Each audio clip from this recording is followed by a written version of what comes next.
The security guard found the velvet jewelry box inside the inner pocket of my coat at exactly 9:18 on Saturday night. 300 guests were standing beneath the chandeliers of the Belmont Grand Ballroom in downtown Denver. A string quartet had stopped playing. Waiters stood frozen beside tables, covered with white flowers, silver place settings, and untouched desserts. At the center of the room, Pamela, my daughter-in-law, pressed one hand against her mouth as though she had just witnessed something terrible. "The Harrow Diamond," she whispered. "Lawrence took it." Every person in the ballroom turned toward me. My son Thomas stood beside her. He looked pale.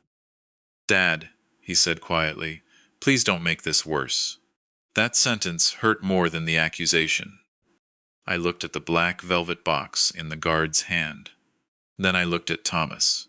"You already believe her?" His eyes moved toward the floor. Pamela stepped forward. Security footage shows Lawrence entering the private exhibition room. Now the missing ring is inside his coat. What else are we supposed to believe? I did not raise my voice. 35 years inside courtrooms had taught me that shouting rarely strengthens the truth. I turned toward Miriam Vale, the jeweler who had prepared the ring for the charity auction. "Would you examine the stone?" Pamela's face changed, only slightly. But I saw it. Miriam opened the velvet box and lifted the ring beneath a small inspection light. She studied the setting through a magnifying lens, then she became very still. "This isn't the Harrow Diamond," she said. A nervous sound moved through the crowd. Pamela recovered quickly. "That proves he switched it." "No," I said. "It proves you planted the wrong fake." The doors at the far end of the ballroom opened. Patricia Chen entered with 2 financial crimes investigators and Gerald Hoffman. Behind them walked a man Pamela had not expected to see, her younger brother Marcus Hale. His hands were held behind his back. Pamela stared at him. Marcus would not meet her eyes. I turned to Thomas. "The diamond was never in this building," I said. "But the petition carrying your signature was very real." His face collapsed. That night had begun with a diamond, but the real theft had happened weeks earlier. Someone had tried to steal my independence, my reputation, and my own son's trust. They almost succeeded because the most dangerous lies are not the ones told by strangers. They are the lies told by someone who already knows where you keep the spare key. 6 months after the Scottsdale mansion was sold, the Sarah Wright Safe Harbor Fund prepared for its first major fundraising, gala. The fund helped grandparents and older relatives who suddenly became guardians of children after death, illness, addiction, or family crisis. The idea had begun with Iris. My granddaughter entered my life after her mother died, and a school principal called to tell me no one had come to collect her. I had not known Iris existed. I had not even known her mother, Maeve, was my biological daughter until after Maeve's death. By the time I learned the truth, I had missed an entire lifetime. I could not change that. But I could make certain other children did not spend their first night after tragedy wondering whether any adult would come. The Safe Harbor Fund paid emergency legal fees, school expenses, temporary housing, transportation, and basic household costs. We did not buy buildings with our names on them. We helped people keep the doors they already had. The first gala was meant to raise enough money to expand the program into 3 additional Colorado counties. Rachel helped arrange hospital partnerships. Patricia handled the legal structure. Gerald reviewed every outside contractor. Iris chose the dessert. She selected chocolate cake because, in her words, people donate more when they're not hungry.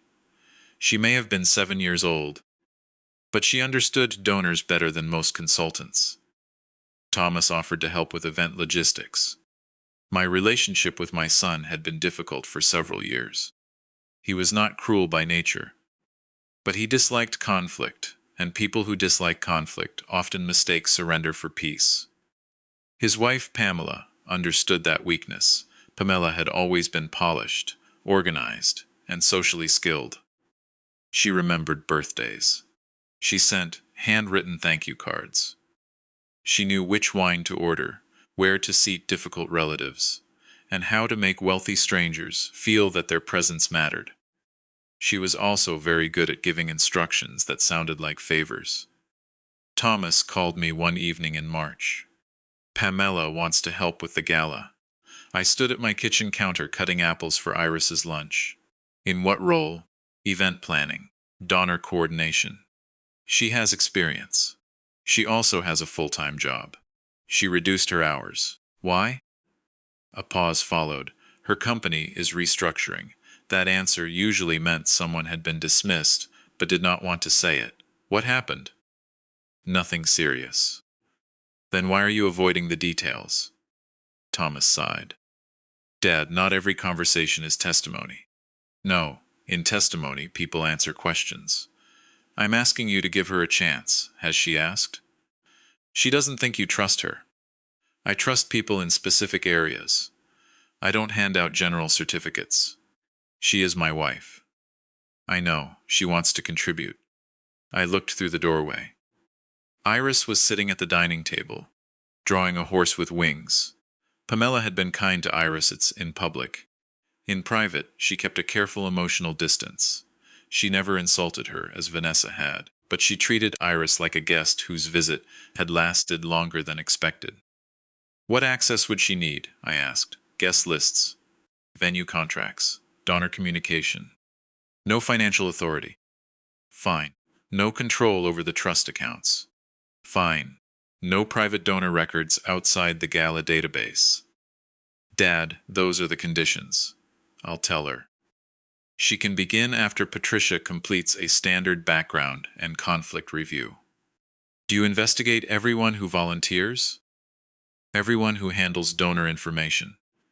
You make family sound like a risk category. Family is a relationship category. Risk depends on conduct. Thomas ended the call before the conversation improved. 2 days later, Pamela accepted the conditions. For the next month, she performed extremely well. She negotiated a lower venue cost. She secured donated flowers. She persuaded a local hotel to provide rooms for several guardians traveling from rural areas. She also convinced Evelyn Harrow to attend. Evelyn was 74, a retired art dealer, and the widow of an oil industry attorney. She had no children. Her younger sister had died suddenly, leaving behind 2 grandchildren whom Evelyn helped raise.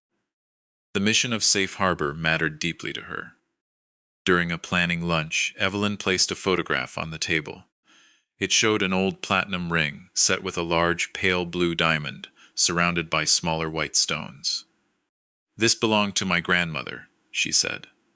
It has spent most of my life inside a bank. Pamela leaned closer. It's breathtaking. I would like to donate it. I looked at Evelyn. To the fund? To the auction. The ring had been valued at more than $2 million. Even after insurance fees and auction costs, it could support the fund for years. Are you certain? I asked. I don't wear it. I have no daughter to leave it to. A stone locked in darkness does nothing for anyone. Pamela's eyes remained fixed on the photograph. This could make the gala national news. That is not the purpose, I said. It would bring major donors. It would also attract people interested only in the ring. Those people still carry checkbooks. Evelyn smiled. I like her practicality. So do many people, I said. Pamela looked at me. She heard the caution beneath the compliment. The donation created new problems: insurance, security stot origin, publicity, transportation. We hired Miriam Vale, an independent jeweler and certified appraiser, to supervise the process. The genuine ring would remain inside a secure bank vault until the auction buyer completed payment and identity verification. For the gala display, Miriam would create a high-quality replica. Only 5 people knew the genuine diamond would not be present: Evelyn, Miriam, Patricia, Gerald, and me.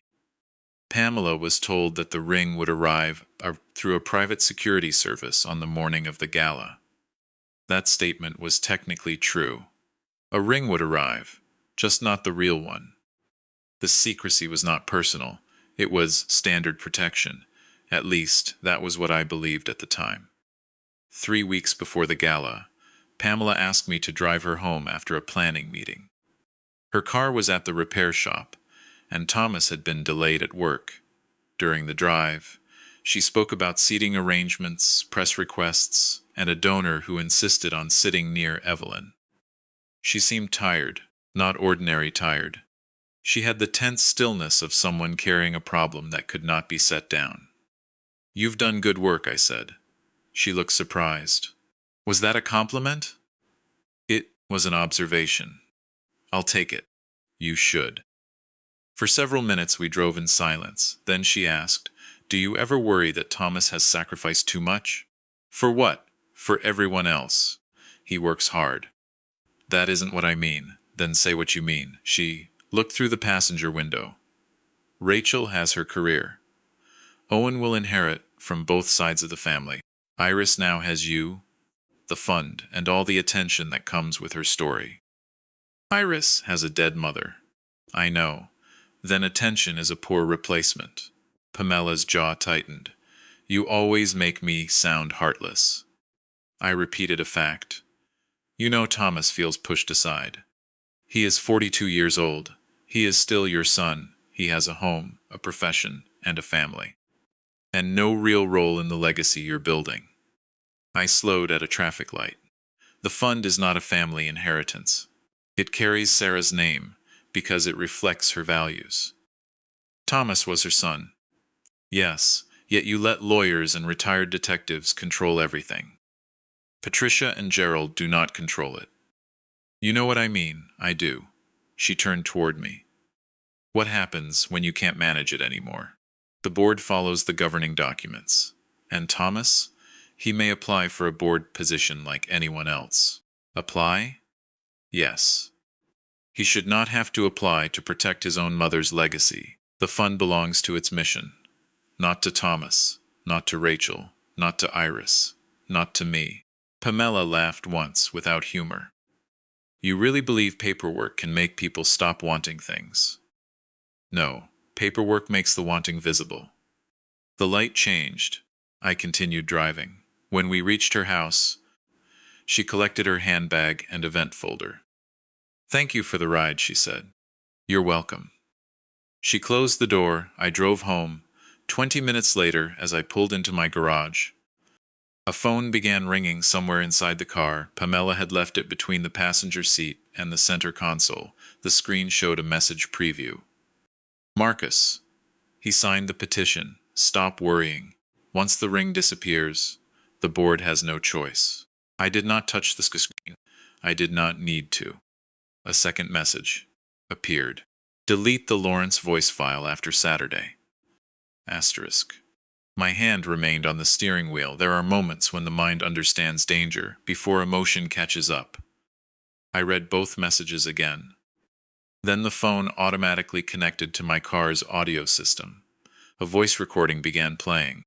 My voice filled the garage. "Move the Harrow ring into the inner pocket of my black coat before the auction closes. I'll handle the security cameras." I sat completely still. The voice sounded like me. It had my pace, my tone, even the slight roughness I sometimes had in the morning. But I had never spoken those words. The recording ended. Another message appeared. "Marcus, good enough." Thomas believed the first one. After I took out my own phone and photographed the screen, I also photographed the time, the active audio connection, and the name of the file displayed on the dashboard. Then I called Pamela from my landline. She answered immediately. "Lawrence, you left your phone in my car." A long silence followed.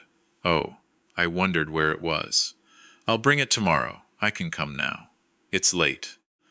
"I need it for work. I'll place it in an envelope and leave it with the front desk at Patricia's office." "She opens at 8. "Why Patricia's office? It's on my way." "I can come to your house." "Iris is asleep. I'll be quiet." "No." Her breathing changed. "Did you look at anything?" The phone was locked. That wasn't my question. It rang. A message appeared. What message? You can see it tomorrow. She ended the call. I remained inside the car for several minutes. Then I carried the phone into the house using a clean handkerchief. That may sound dramatic, but after 3 decades in courtrooms, I had learned something simple. Once people know evidence exists, they often begin explaining it before anyone asks. I did not want my fingerprints giving Pamela another explanation. Patricia arrived at her office before 7 the next morning. Gerald arrived 10 minutes later. I placed Pamela's phone, still wrapped in the handkerchief, inside a clear document bag. I did not unlock it, I said. Patricia studied my photographs. Did the recording play automatically? Yes. The phone connected to my car. Did you record the audio? No, I photographed the file information. Gerald read the messages. Marcus is her brother? Yes. What does he do? He calls himself a private asset consultant. What does that mean? He introduces people who need money to people who charge too much for it. Patricia leaned back. Thomas signed a petition. I don't know what kind. I can check court filings. Would a competency petition be public? Not necessarily at the early stage. Gerald pointed to the message. Thomas believed the first one. That suggests Pamela showed him another fake recording. My son would recognize my voice. That is the point of cloning it. Patricia looked at me. Have you sent Pamela many voice messages? No videos, family recordings. Interviews for the Safe Harbor launch. Court education lectures from years ago. That's enough material. I looked at the photograph of the dashboard.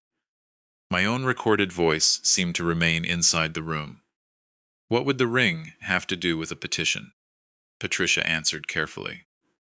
If you were accused of stealing a donated asset from your own charity, the board could suspend you immediately.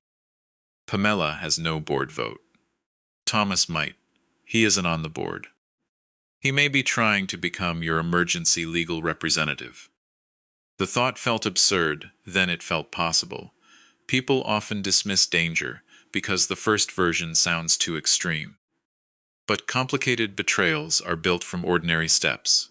A worried conversation, a appointment, a signed form, a suggestion that an older person has become forgetful. A claim that action must be taken for his own protection. Gerald asked, Has Pamela recently mentioned your memory? Yes. How? She asked whether I worry about managing the fund. Anything else? She corrected me during a planning meeting. When I said the gala was on the 22nd, I had said 22nd, because that was the payment deadline for the auction winner. The gala is on the 19th. Did she make the correction in front of others? Yes. Patricia and Gerald looked at each other. I continued. She also told Thomas I misplaced a donor file. Did you?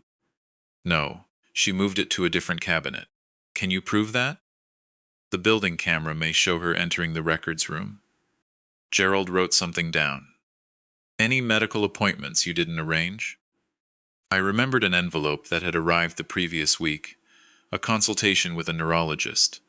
Pamela said Thomas scheduled it because I had complained about headaches. I had not complained about headaches.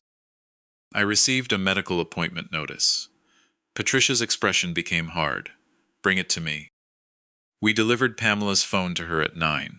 She arrived with Thomas. He looked exhausted. Pamela took the sealed bag. You treated my phone like evidence. It's maybe. Thomas stared at me. What does that mean? Ask your wife. Pamela laughed. This is exactly what I told you. What did you tell him? That you're becoming suspicious. That you turn normal events into conspiracies. Did you show him a recording of my voice? Her face remained controlled. What recording? Did you? Thomas stepped between us. Dad, enough. No, not enough. He lowered his voice. Pamela has been trying to protect you. From what? From making a mistake that could destroy the fund. What mistake? He looked toward Patricia's office door. This isn't the place. It is precisely the place. Pamela touched his arm. We should go. I looked at my son. Did you sign a petition concerning my legal capacity? His eyes answered first. Then he said, It's only an emergency review. Patricia stood. Do you have counsel? Thomas looked confused. I'm his son. That was not my question. Pamela pulled him toward the hallway. Do not discuss this without our attorney. Our attorney, the words landed heavily. Thomas had not come to speak with his father. He had arrived as part of the other side. I had prepared transcripts of murder trials without losing my composure. But watching my son leave that office felt like trying to breathe beneath deep water. Patricia waited until the elevator doors closed. Then she said, We respond today. I nodded. Get the petition. The petition was worse than I expected.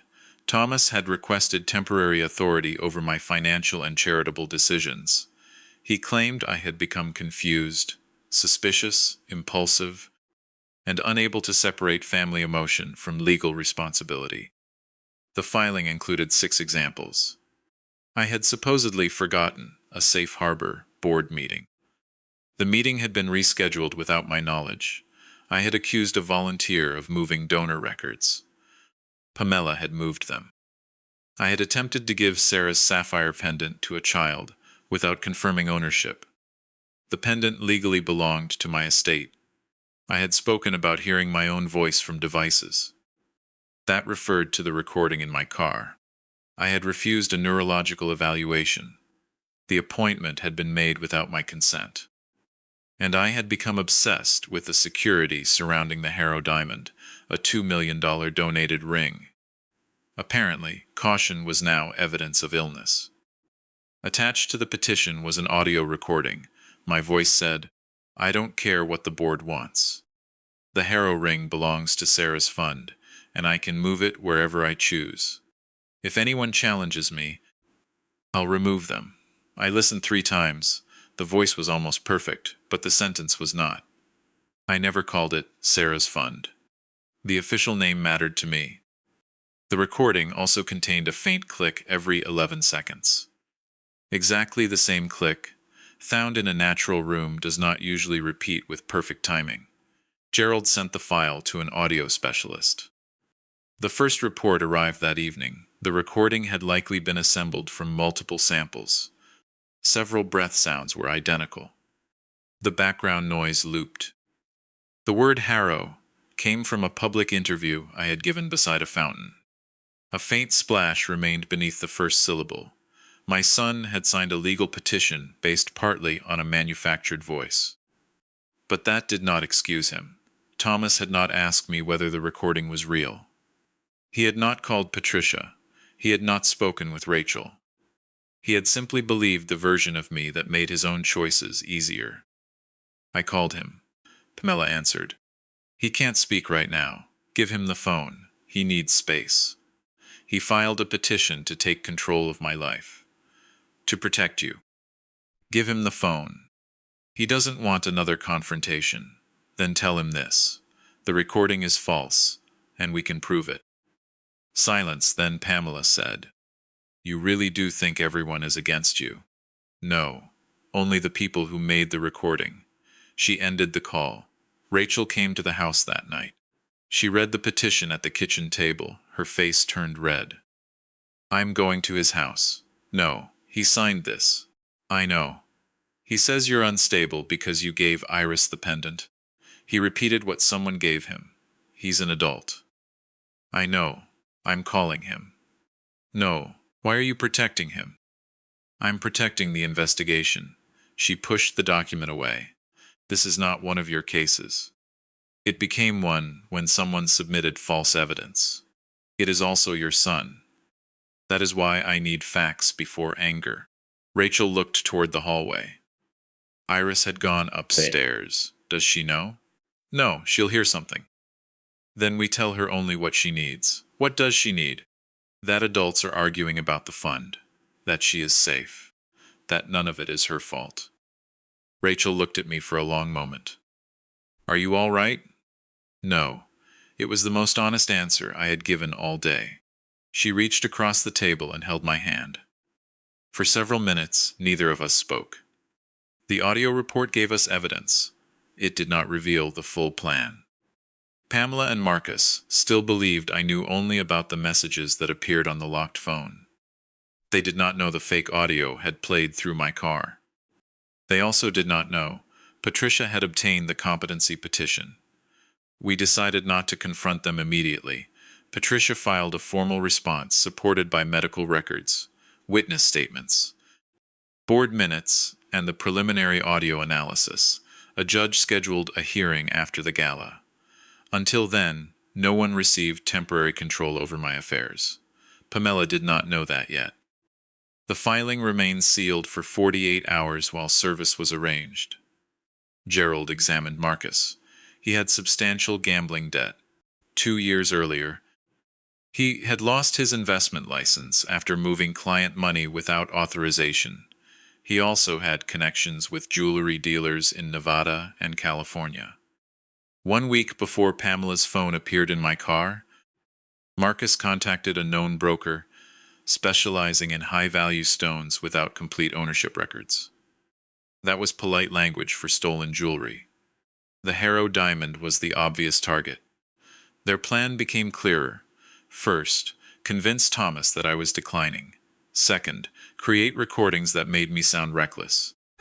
Third, steal the ring during the gala. Fourth, plant evidence connecting the theft to me. Fifth, use the public scandal to remove me from the safe harbor fund and place Thomas in control. Once Thomas controlled the fund, Pamela controlled Thomas. At least, that was what she believed. But there was one problem. We still needed proof that Pamela and Marcus intended to act. Mass and false audio supported the case. Direct evidence would end it, so I gave them something to steal. I had used court notebooks throughout my career. Even after retirement, I carried a small black book where I recorded dates, instructions, and details I did not want stored electronically. Pamela knew about it. During one planning meeting, I deliberately left the notebook open on the conference table while stepping into the hallway. On the page, I had written, Harrow ring transferred Friday for 4:30 p.m., private display safe, room food combination, 31 to 1709, returned to bank after auction payment. Every detail was false. The display safe was real. Rovum 214 was real. The combination worked. Inside the safe, Miriam placed a replica of the Harrow ring. It was good enough to fool a person looking quickly. Inside the platinum band was a microscopic identification mark. The stone was synthetic and worth less than $2,000. Expensive enough to appear convincing, cheap enough to use as evidence. A camera recorded the safe, another recorded the hallway, a third recorded the staff entrance. The ballroom's regular security system remained unchanged, so no one would suspect additional monitoring. Pamela returned from the hallway, 3 minutes after I did. She glanced at the notebook, then she smiled. Still keeping everything on paper? Paper does not need charging. It can be photographed. Yes, her smile weakened. For one moment, I wondered whether I had made the trap too obvious. Then she asked, Is the Harrow ring really arriving Friday? It is. Why so early? Insurance requirements. Which room? I closed the notebook. A secure one. She studied my face. You don't trust me. I trust security plans more when fewer people know them. I've managed this entire gala and done good work, yet you treat me like an outsider. No, I treat you like someone who does not need access to a diamond. She walked away that afternoon. The hallway camera showed Pamela returning. Alone, she opened the notebook. She photographed the page. The trap had begun. 2 nights before the gala, Thomas arrived at Fairfax Street. He stood on the porch with his hands inside his coat pockets. I let him in. He looked around the living room as though he had not been there in years. In truth, it had been only 6 weeks. Is Iris here? She's staying with Rachel tonight. He nodded. Good. Why? Because this conversation may be difficult. It became difficult when you signed the petition. He sat on the edge of the sofa. I remained standing. Pamela showed me recordings, he said. I know. She said you were moving money without board approval. Did you check? She had documents. Did you check? She said you'd become paranoid. Did you speak to Patricia? No. Rachel? No. Gerald? No. Me. Thomas looked down. I tried. When? You don't listen when you think you're right. That is not an answer. I didn't know how to say it. You could have begun with, Dad, is this your voice? He rubbed his face. She said, confronting you would make things worse, and you obeyed. I was worried. You signed a document asking the court to restrict my freedom.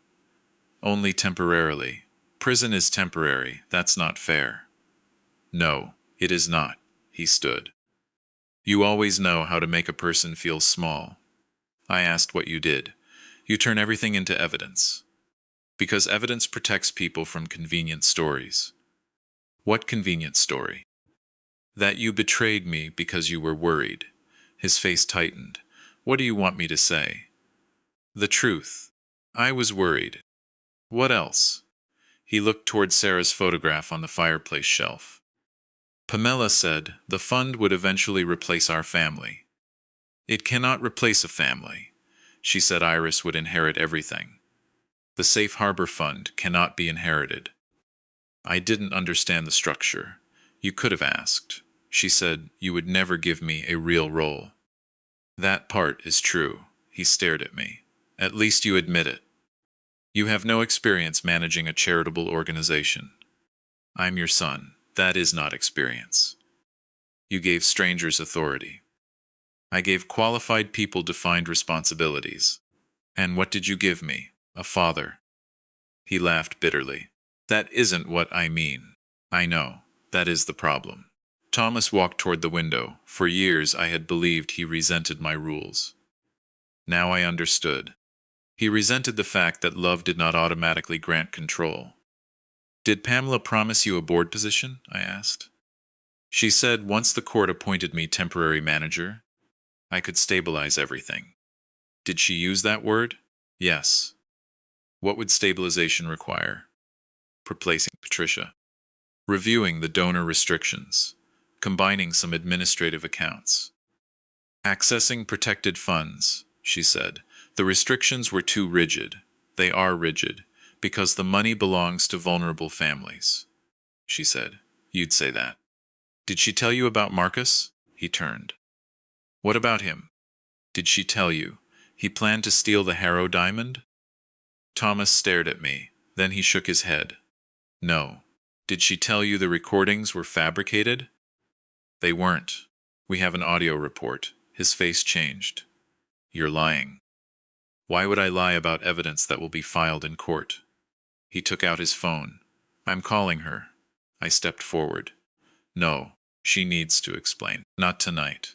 She is my wife, and I am your father. You did not call me before signing the petition. That was different. No, it was easier. He stopped moving. The room became quiet. I lowered my voice. Thomas, listen carefully. If you warn her now, you may interfere with an active criminal investigation. His mouth opened, then closed. Criminal? Yes. Are police involved? Investigators are involved. Does Pamela know? No. He sat down again. For the first time that night, he looked afraid for someone other than himself. What am I supposed to do? Nothing. She'll know something is wrong. Then behave as you have behaved. You want me to lie to her. I want you to stop giving her information. He looked at the petition lying on my desk. Can I withdraw it? You can tell your attorney you no longer support it. Will that help? Legally, yes. And with you? No. The word hurt him. It was supposed to. Not because I wanted pain. Because some truths should not be softened until they become useless. What do I have to do? He asked. You begin by accepting that repairing trust is not the same as stopping consequences. His eyes filled. I'm sorry. I believe you feel sorry. That's not enough? Not yet. He left after midnight. Before going, he placed his house key on the table. I don't know whether I should go home. That is your decision. What would you do? I would not ask the man I betrayed to make it for me. He nodded and walked out. The Belmont Grand Ballroom opened at 6 on Saturday evening. The building had once housed a private railway club. Dark wood covered the walls. Tall windows faced the city. The chandeliers were original, restored one piece at a time. Pamela had designed the event beautifully. White roses surrounded framed photographs of families, helped by Safe Harbor. Each table carried a card telling one short story. A grandmother who received emergency custody of 3 children after her daughter entered treatment. An uncle who drove across 2 states to collect a nephew after a fatal accident. An older sister who became a Benhida guardian of her younger brothers at 24. The stories were real. Names and details had been changed for privacy. As I moved through the room, I felt proud. That made what Pamela planned even more painful. People are not always divided into good and evil. Sometimes a person creates something beautiful while preparing to destroy the people who trusted her. Pamela wore a dark green evening dress. She approached me near the stage. You look tired. I'm 68. That isn't an answer. It is often the reason. Have you reconsidered speaking tonight? No. The board may prefer Patricia. I am giving the opening remarks. She looked toward my coat, a black formal coat hung with dozens of others inside the supervised cloakroom. Did you bring your medication? I take 1 tablet in the morning. Thomas said you've been getting headaches. Thomas Ptales repeats many things. Her eyes met mine. For a moment the polite expression disappeared, then it returned. I hope tonight goes smoothly. So do I. At 6:40, the replica ring was placed inside a sealed glass exhibition case. Guests gathered around it. Miriam explained its history without revealing it was a replica. That was legally permitted because no sale would become final until the genuine ring was inspected by the buyer. Evelyn stood beside the case. She wore a simple blue dress and no jewelry. A diamond spends its life being valued for its hardness, she told me, but the useful part is what it can become after it is sold. Rent, school fees, court costs. Exactly. Any regrets? Ask me after the auction. At 7, I gave the opening speech. I spoke for 6 minutes. I told the guests that families rarely receive warnings before crisis arrives. A phone call comes. A police officer knocks. A hospital asks who can collect a child. In that moment, love may be present, but love alone cannot pay a lawyer, prepare a bedroom, or replace missed work. Safe Harbor existed to give love practical support. I did not mention betrayal. I did not mention Pamela. I did not mention the court petition. Then the auction began. The Harrow ring was scheduled as the final item. At 8:36, the hallway camera showed Marcus entering through a service door, using a staff badge. The badge belonged to a lighting technician who had reported it missing that afternoon. Marcus wore a dark catering jacket and carried a toolbox. He entered room 214 at 8:42. The hidden camera recorded him, opening the safe with the numbers from my notebook. He removed the velvet box. He placed another box inside. Then he left. At 8:49, Pamela entered the cloakroom. A camera recorded her speaking with the attendant, claiming I needed my reading glasses from my coat. The attendant turned toward another guest. Pamela reached inside my black coat and placed a velvet box in the inner pocket. At 8:57, she returned to the ballroom. Marcus moved toward the service exit. Gerald and the investigators stopped him before he reached the loading area. Inside his toolbox, they found the replica from room 214. Marcus believed it was worth more than $2 million. He asked for an attorney. At 9:05, Pamela approached the glass display case. She looked inside, then she called security. The ring has been switched. The auction stopped. Guests began whispering. Pamela took the microphone. I'm sorry, but no one can leave the ballroom until we resolve a security issue. I stood near Evelyn. She touched my arm. Is this the moment? Yes. Then try not to enjoy it too much. I'm not enjoying it. You will a little. She knew me better than I expected. Security searched the exhibition room. They reviewed the regular hallway footage. One camera showed me walking near room 214 earlier that evening. I had done so deliberately. At 9:14, Pamela asked security to inspect the personal belongings of the gala managers. Even mine, she said. A performance of fairness. The guard searched her evening bag, nothing. He searched Patricia's briefcase, nothing. Then he entered the cloakroom and returned with my coat. Pamela watched from 10 feet away. The guard reached into the inner pocket. He removed the velvet jewelry box. The crowd became silent. He opened it. Inside was the second fake ring. Pamela pressed a hand against her mouth. "The Harrow Diamond," she whispered. Lawrence took it. Thomas stood beside her. He had attended the gala but kept his distance from both of us. When the ring appeared, genuine fear crossed his face. Not because he believed I had stolen it, because he understood how easily he had once believed something similar. Pamela turned to him. "Thomas, you were right. He needs help." My son looked at me. "Dad," he said quietly, "please don't make this worse." For one terrible second, I thought he had chosen her again. Then I saw his right hand. It was shaking. He was following the plan we had agreed on that afternoon. Pamela needed to believe she still controlled him. I asked Miriam to examine the ring. She lifted it beneath her light. "This isn't the Harrow Diamond." Pamela spoke immediately. "That proves he switched it." "No," I said. "It proves you planted the wrong fake." The ballroom doors opened. Patricia entered with the investigators.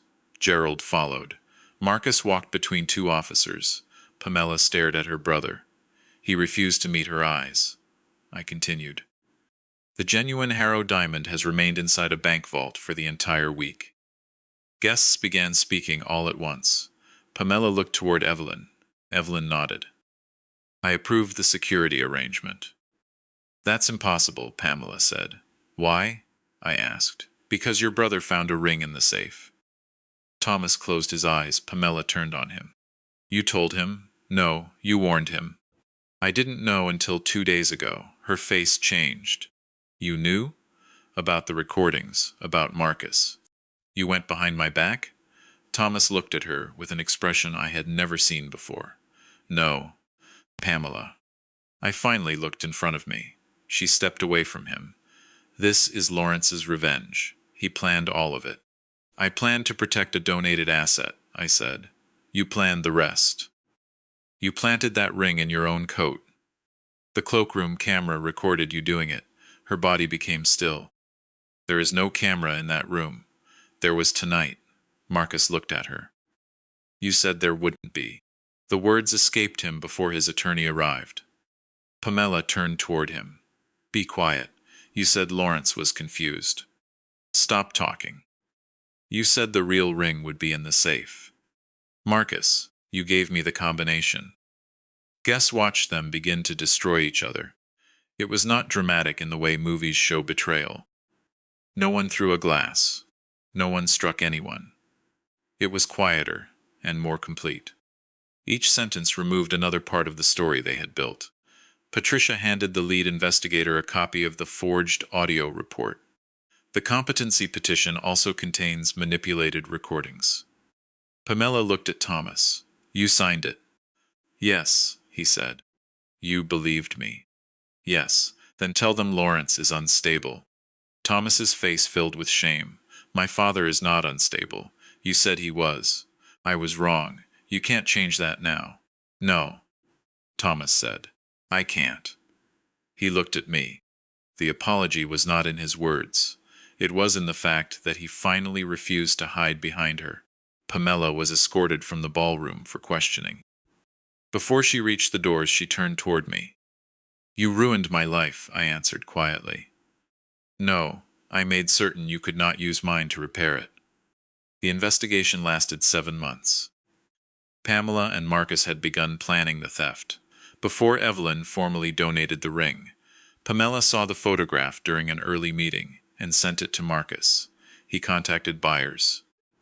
When they learned the ring would benefit the Safe Harbor Fund, their plan expanded. Stealing the diamond would provide quick money. Removing me from the fund would provide long-term access.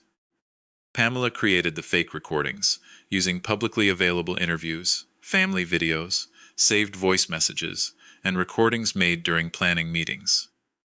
She did not build the software herself.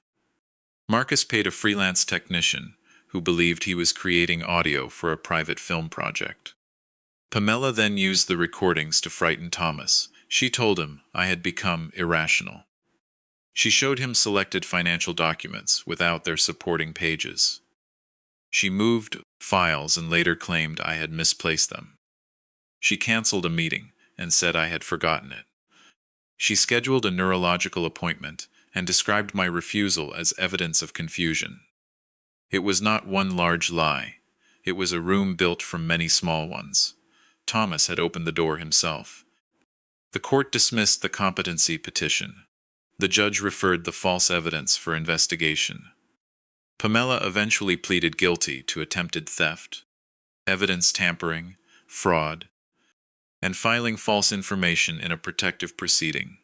Marcus pleaded guilty to attempted theft and conspiracy. Neither received the maximum sentence. They cooperated after the evidence became impossible to deny. Freeland's technician avoided charges after providing records showing he did not know the audio would be used in court. The real Harrow Diamond sold legally 3 months later. A private buyer paid slightly more than $2 million. After costs, the Safe Harbor Fund received enough to operate its emergency program for nearly 6 years. Evelyn attended the final signing. Miriam placed the genuine ring beneath the inspection light. The blue stone caught the light and spread it across the walls. Evelyn watched quietly. "Beautiful," Iris said. "Yes," Evelyn replied. "Will you miss it?" "No." "Why not?" "Because now I know what it is for." Iris considered that answer. Then she asked, "Why did Pamela want it?" Evelyn looked at me. I nodded. "Because she believed owning something valuable would make her safe," Evelyn said. "Did it?" "No." "Then she chose the wrong thing." Evelyn smiled. "Yes, she did." Thomas withdrew the petition before the court dismissed it. That did not erase his signature. For several weeks he called me every day. I answered only when I was ready. He apologized many times. At first, every apology included an explanation. He had been afraid. Pamela manipulated him. He believed the recordings. He worried about my age. He felt excluded from the fund. All of those statements were partly true. None of them changed his choice. One evening, he came to my house carrying a cardboard box. Inside were copies of every document Pamela had given him. He placed them on the kitchen table. "I should have brought these to you before I signed anything." "Yes." "I wanted to feel important." I said nothing. He continued. "Pamela said I had been ignored my whole life. She said Rachel was the successful one. Owen needed protection. Iris had become the center of everything. And I was the son people called only when they needed a signature." "Did you believe that?" "I wanted to." "Why?" "Because then my unhappiness was someone else's fault." That was the first useful apology he gave me. He sat across from me. "I don't expect you to trust me." "Good. What happens now?" "You are removed from every backup authority in my estate plan." His face tightened, but he nodded. "You will not serve on the Safe Harbor Board." "I understand. You will not receive private financial information about the fund." "I understand. You will correct every false statement you made about my health." "I already sent letters." "You will testify if the state asks." "I will. And you will explain the truth to Iris, in language she can understand." He looked afraid. "She knows." "She knows you signed a paper because you believed something false. What should I say?" "The truth." "What if she hates me?" "That is not the most important risk." "What is?" "That she learns adults apologize only to escape discomfort." He visited the following Saturday. Iris sat at the kitchen table, making paper horses. Thomas took the chair across from her. I believed something about Grandpa that wasn't true, he said. She continued folding paper. Did Pamela tell you? Yes. Why didn't you ask him? Thomas looked at me. I did not help him. I was afraid he would be angry. Was he? Yes. Then you were right. A small smile touched my mouth. Thomas almost smiled too, but stopped. I signed a paper that could have taken away some of his choices. Put down the paper horse. Like grounding him? More serious than that. Could he still live here? Maybe. But other people could have controlled his money and work. Could they control me? Thomas swallowed. Possibly some decisions around you. Her expression changed. That was the moment the harm became real to him. Not when the judge dismissed the case. Not when Pamela was charged. When a 7-year-old child understood that his signature might have disturbed the safety she had only recently found. Why? She asked. I thought I was protecting people. Did you check? No. Grandpa always checks. I know. She picked up the paper horse. Are you going to do it again? No. How do you know? Thomas took a long breath. Because next time I'm afraid. I'm going to ask questions before signing anything. Iris looked at me. Is that enough? It is a beginning. She handed Thomas the paper horse. This one has a bad leg, she said. You can have it. He accepted it carefully. Thank you. It still stands if you put it near a wall. Thomas looked down at the crooked paper horse. I do not know whether Iris understood the meaning of what she had said. Children often speak wisdom without knowing adults will remember it for years. Pamela wrote to me from the county detention facility while awaiting sentencing. Her letter contained no excuses. That surprised me. She admitted that she had resented Iris, not because Iris had done anything wrong, because the child's arrival changed the shape of the family. Pamela believed Thomas would inherit influence over my estate and the Safe Harbor Fund. When she learned the fund was permanently protected and could not become family property, she became angry. Marcus's debts created urgency. The diamond created opportunity. My age created a story people were willing to believe. Near the end of the letter, she wrote, You spent your life listening to people, and I thought that meant I knew how to fool you. I forgot that listening was the reason you noticed what everyone else ignored. I read the sentence twice. Then I placed the letter in a file. I did not write back immediately. Forgiveness is not a deadline. After her sentencing, I sent 1 page. I accept that you have admitted what you did. I hope your honesty continues when it no longer reduces your sentence. Thomas is responsible for his choices, just as you are responsible for yours. I will not teach Iris that loving someone requires allowing them to remain dangerous. Pamela never answered. Perhaps she had nothing more to say. Perhaps she finally understood that words do not always reopen doors. Sometimes they simply describe why the door was closed. Months later, the Safe Harbor Fund helped a 69-year-old man named Walter Green. Walter's daughter died suddenly. Her 2 sons, ages 5 and 9, were placed temporarily with county services because Walter lived in a 1-bedroom apartment and had no money for legal representation. The fund paid for a larger rental deposit. It covered beds, school uniforms, a family law attorney, and Walter's unpaid leave while he arranged the children's care. On the day the boys moved in, Walter called me. I don't know how to thank you, he said. You do not owe me thanks. I was 1 week from losing them. You didn't lose them. Because of your fund. Because you answered the phone and said yes when they needed someone. After the call, I found Iris sitting on the porch. She had Sarah's sapphire pendant around her neck. The diamond paid for those boys? She asked. Part of the money did. Not Pamela's fake one? No. That one is evidence? Is a fake diamond completely useless? It can still be pretty, but it isn't worth much. Not in money, she thought for a moment. Could someone love a fake one? Yes. Then, how do you know what something is worth? That depends on why you value it. She touched the sapphire pendant. This is worth money. Yes. But I like it because it belonged to Sarah. Yes. And Sarah never met me. No. But she still helped make the fund. She did. Iris looked toward the street. Then some things can be real even when people don't see them. I sat beside her. That is true. She leaned against my shoulder. For a while we watched the afternoon light move across the houses. People say diamonds are valuable because they are rare, beautiful, and hard. But hardness is not the same as strength. A hard stone can still break when pressure reaches the wrong place. Families are similar. From the outside, loyalty may appear permanent.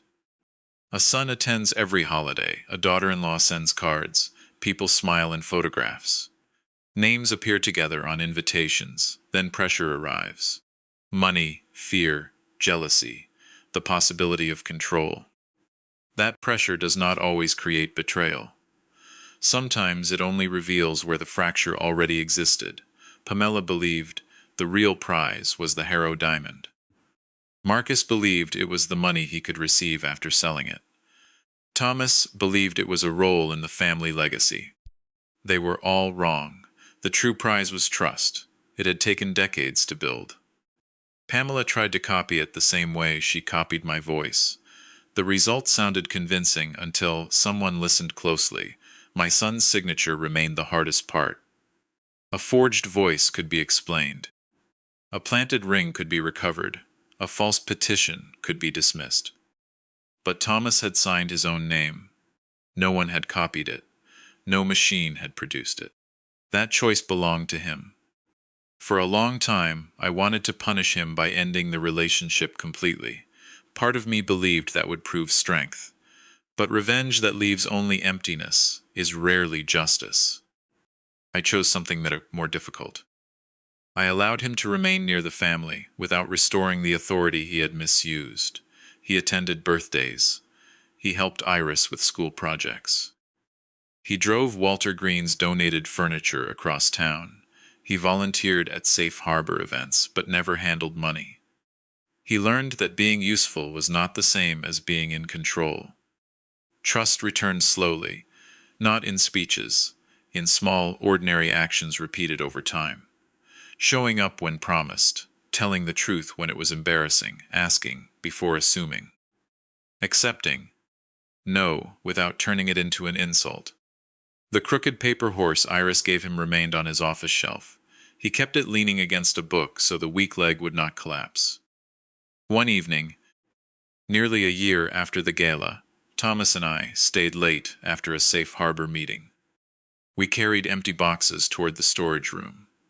He stopped beside the ballroom photograph hanging in the hallway. The photograph had been taken before the theft was discovered. Pamela stood near the stage. Thomas stood beside her. I was speaking with Evelyn. Everyone appeared calm. You knew that night, he said. Yes, you stood in the room with all of us and waited. Yes. Were you afraid? Yes. Of losing the diamond? No. What then, that you would choose her story again? Thomas looked at the photograph. I almost did. Yes. I don't know how you forgave me. I have not forgotten. That isn't what I asked. I placed the boxes on the floor. Forgiveness is not pretending a thing did not happen.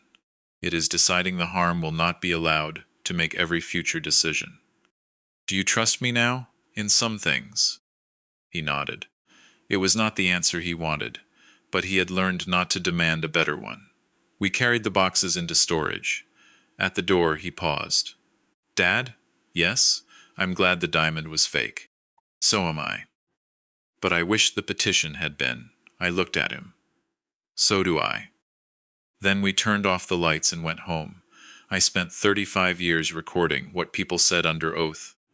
I learned that voices can shake, memories can fail, recordings can be changed, signatures can be forged. Even a diamond can be copied well enough to fool a crowded room. But character leaves a different kind of record. It is written in the moment when a person can choose convenience or truth, control or responsibility, excuse or consequence. That record may not appear on paper, but it remains. The Harrow Diamond became rent, legal help, school clothes, and safe bedrooms. Pamela's fake became evidence. Thomas's signature became a warning.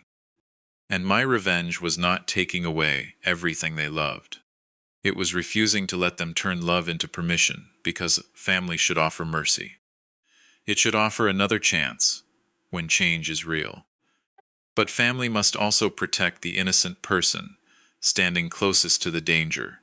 Otherwise, loyalty becomes nothing more than a beautiful imitation, bright beneath the chandeliers, convincing from across the room, and worthless the moment someone finally looks closely.